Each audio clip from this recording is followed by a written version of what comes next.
Perkenalkan, saya Henry Irawan. Pada kali ini saya akan memberikan materi pengajaran mengenai deteksi dini kanker payudara. Ya, kita eh, tahu bahwa apa itu kanker? Kanker merupakan pertumbuhan sel tubuh yang tidak terkontrol.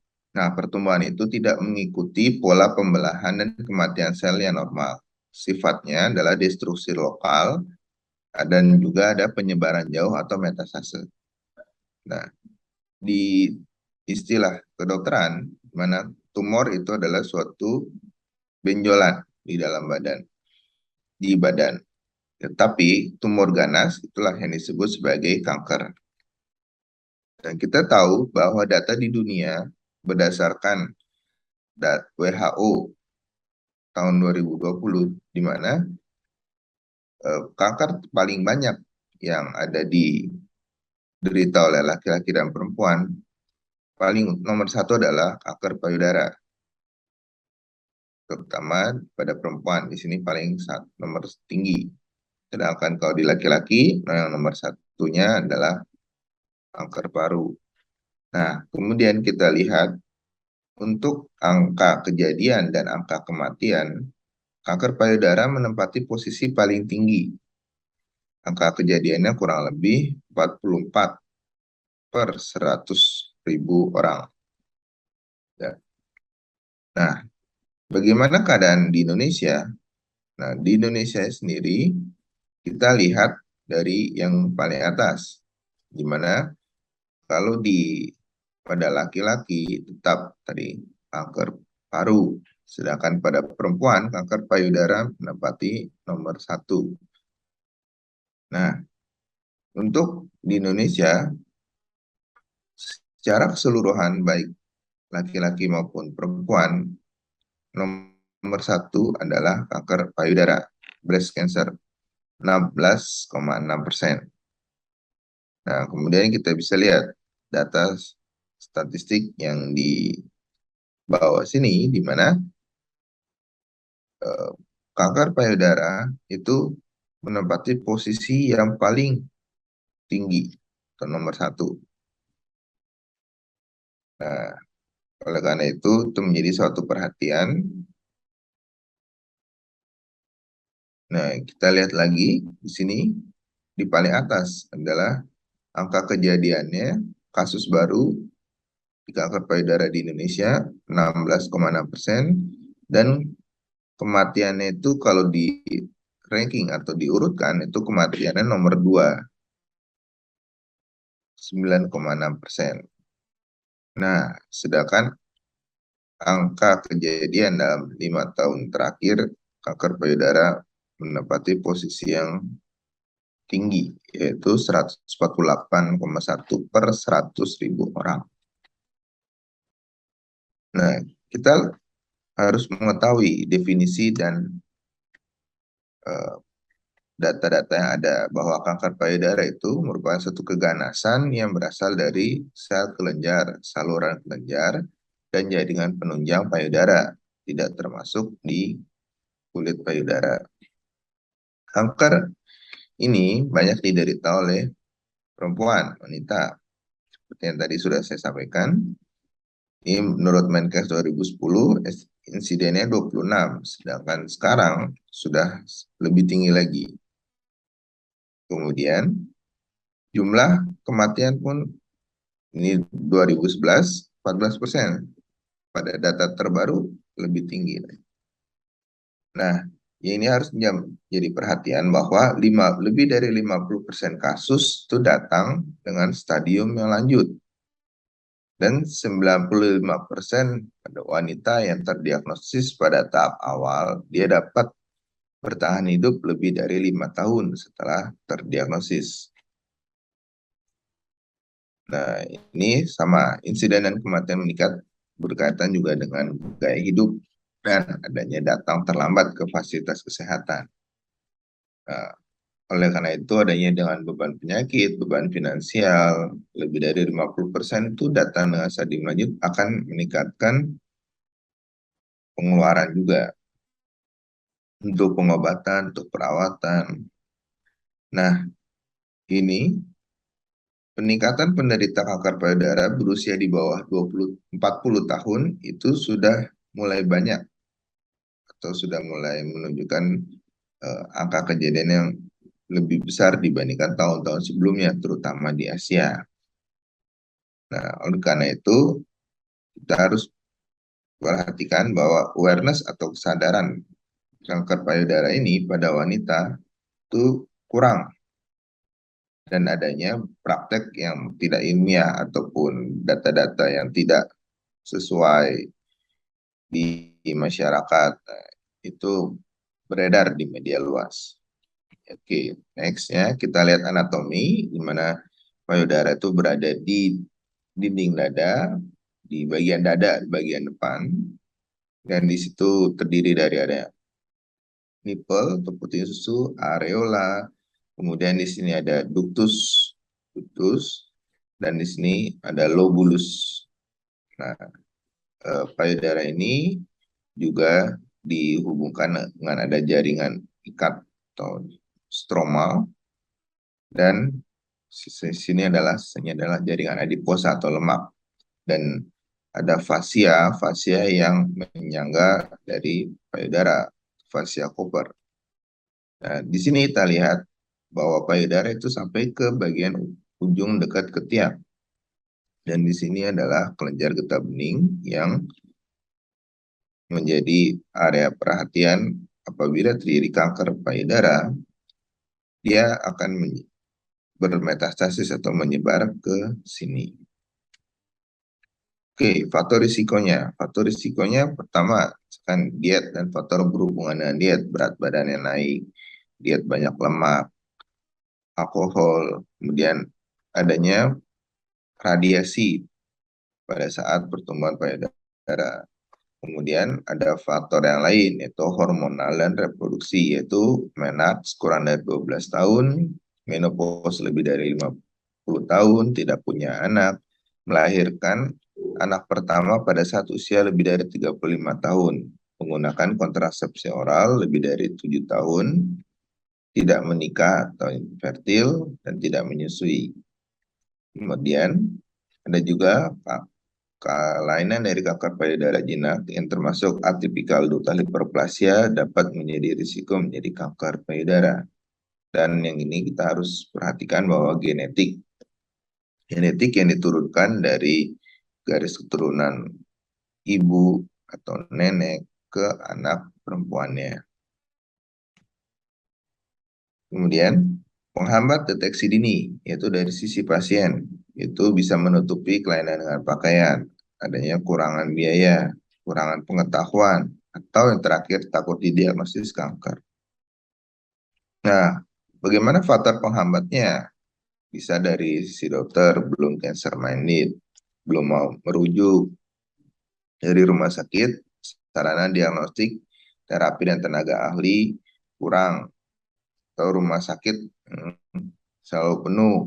Nah, untuk poin ini rumah sakit selalu penuh, terus sudah jarang karena kita sudah banyak rumah sakit. Ya. Nah, selain itu, ini adanya disinformasi atau informasi yang tidak tepat mengenai kanker di media. Ada pengobatan alternatif lewat media cetak, adanya informasi tentang kanker di internet, terus penyiaran berbagai cara pengobatan alternatif. Ini bisa dilihat contohnya dari media cetak, dan inilah menghambat adanya deteksi dini dan pasien datang ke fasilitas kesehatan dengan kondisi yang stadium lanjut.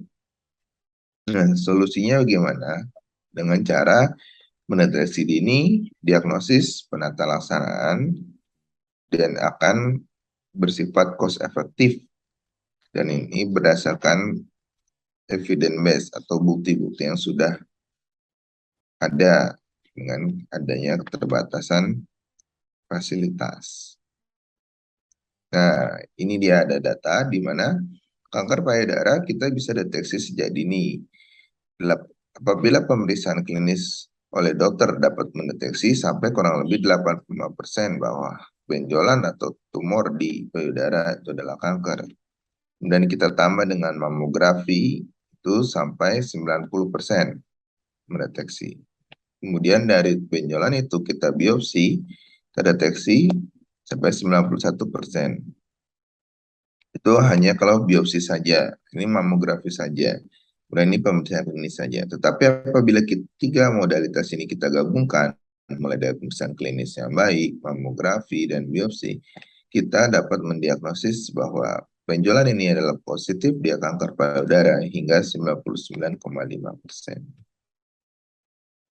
Nah, di sini dia ada poster-poster mengenai breast cancer awareness. Nah, di mana 1 dari 8 perempuan ini akan berkembang menjadi invasive breast cancer. Dan di sini survivalnya kita bisa lihat apabila dia datang dengan stadium yang lanjut hanya 27%, sedangkan pada early detection stadium awal dia 98% dia keharapan hidupnya. Bagaimana cara deteksi dini ini berperan apa untuk mencegah kasus lanjut dari kanker payudara. Kemudian perlu ada mengenali perubahan pada payudara. Nah, ini dia perubahan yang benjolan, tetapi 9 dari 10 benjolan itu adalah bukan kanker. Seperti apa? Ini dia, benjolan payudara yang bukan kanker, contohnya fibroadenoma, penyakit fibrokistik, kista payudara, ini tumor pilos. Kemudian ini ada infeksi peradangan pada payudara. Bagaimana perubahan ke arah kanker? Pertama, biasanya hanya pada satu payudara.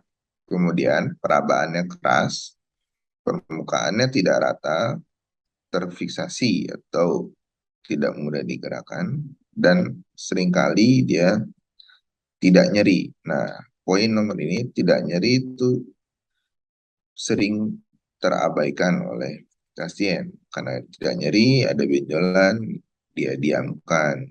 Nah, begitu membesar, makin besar dan mungkin sudah jadi luka, ulkus, seperti itu baru dia datang ke fasilitas kesehatan.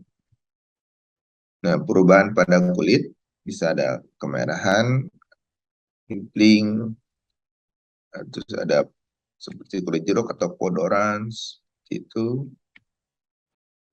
Nah, perubahan pada puting bisa luka yang tidak sembuh lebih dari 6 bulan, keluar cairan merah atau coklatan dari puting, susunya itu tertarik ke dalam, retraksi, kulitnya menebal seperti ini.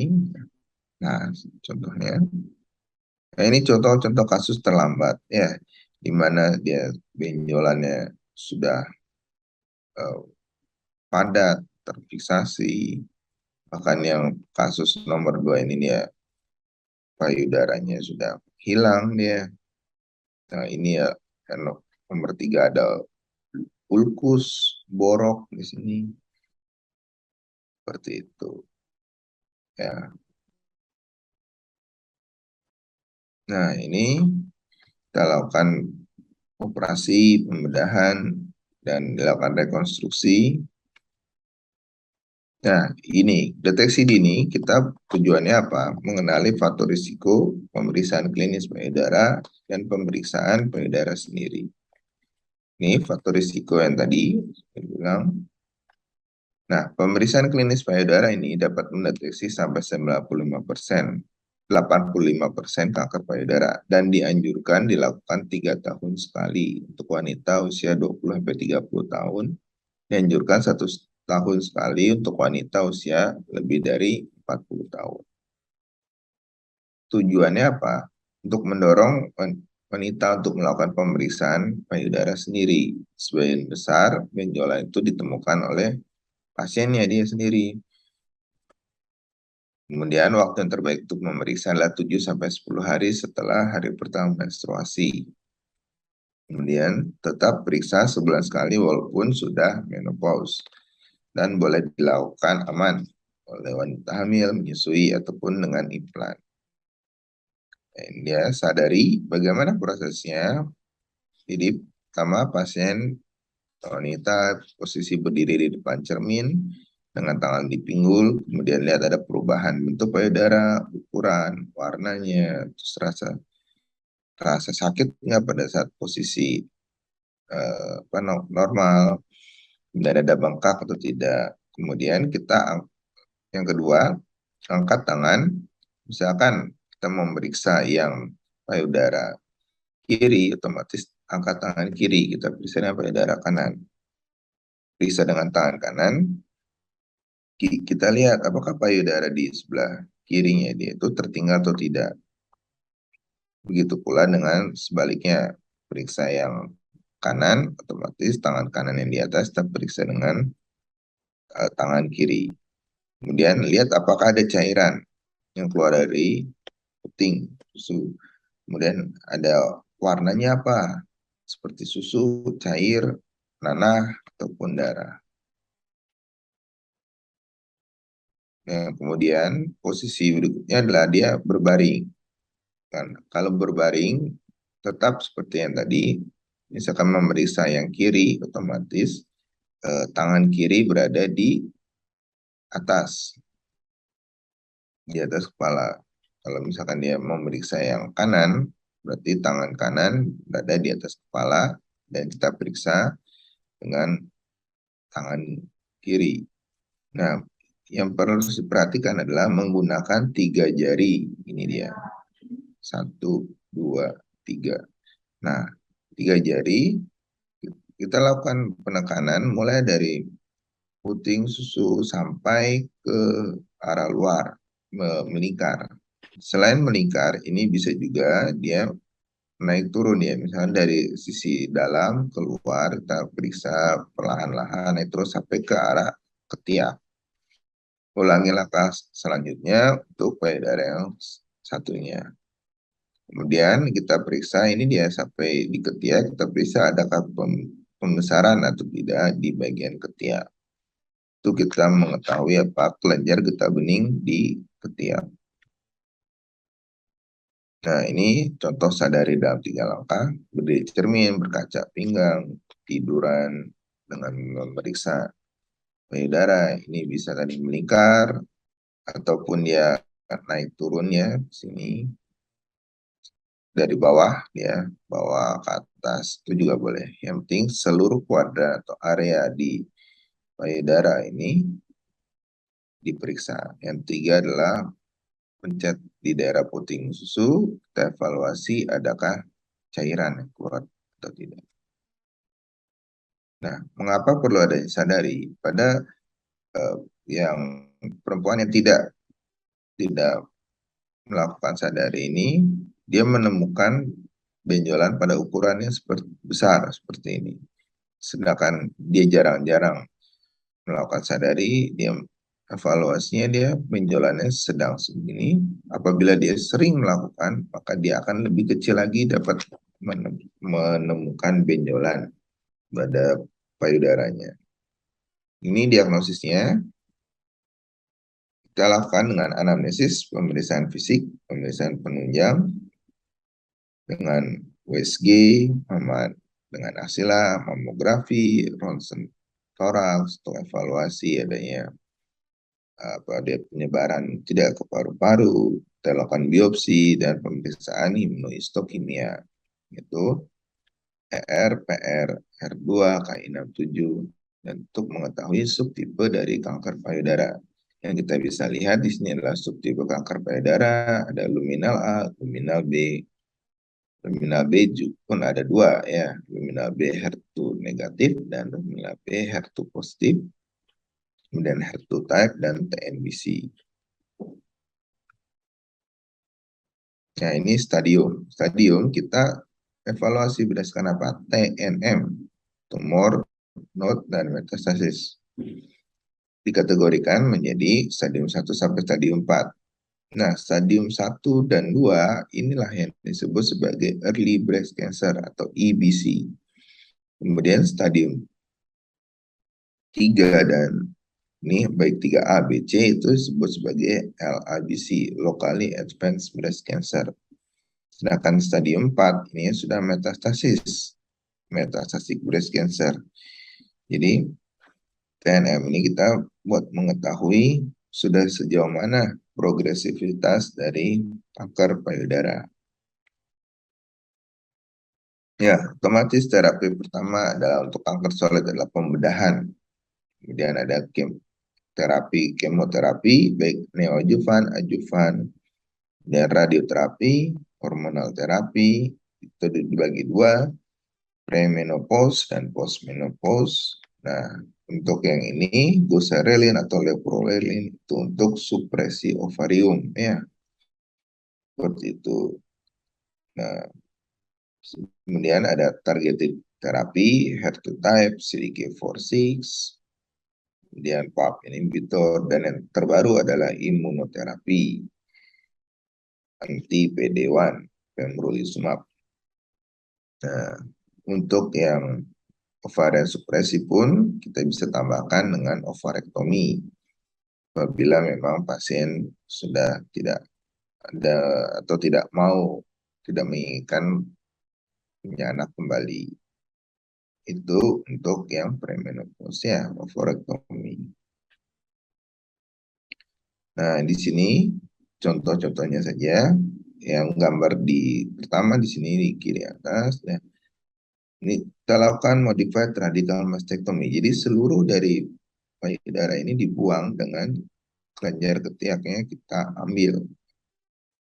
Kemudian ada yang di bawah ini ada breast conserving surgery. Jadi dia hanya mengambil jaringan tumor dan payudara yang sehat dengan margin bisa 1-2 cm.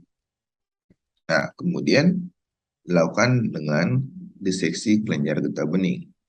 Nah, untuk breast conserving therapy ini harus ada terapi lanjutan, itu radioterapi. Nah, gambar di sini adalah contoh-contoh apa namanya insisi-insisi ya. Kalau yang di sini ke arah bawah tuh kurang disarankan. Kenapa? Karena akan susah untuk mencari kelenjar getah bening yang di sini KGB aksila ya. Kita membuat insisi dengan gambar menuju ke arah ke aksila seperti itu. Nah, di sini ada diagramnya ya.